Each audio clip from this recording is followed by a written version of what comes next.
Muchas tardes y buenas gracias. Yo soy el señor X de los Gal. Para mí Galicia es muy importante. En diferido.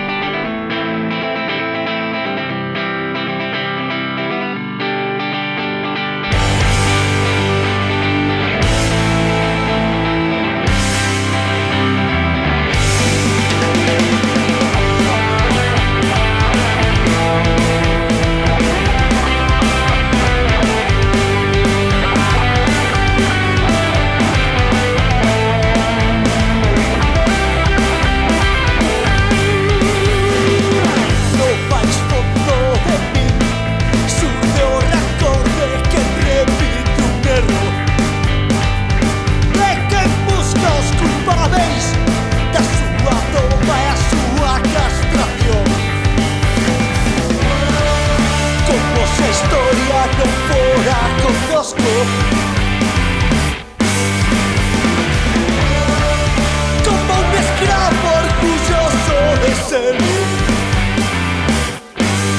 Estamos mudos, estamos cegos, somos tapilados o vivos pra festa. Basta ya de mirarnos para otro lado, afondarte tanto choro picar. Mira pra tua terra, esta Galiza que os esmorece. Abre a boca e fala coa tua lingua.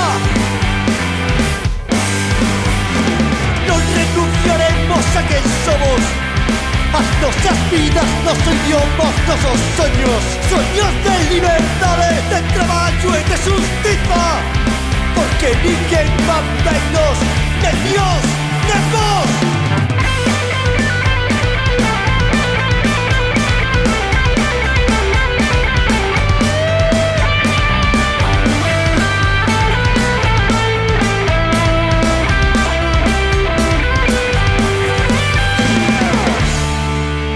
Nosa historia faremolanos. Seremos denantes mortas que esclavas. E a carreras reverte nestes tempos de escuridade e eterno inverno. E a carreras reverte cada vez.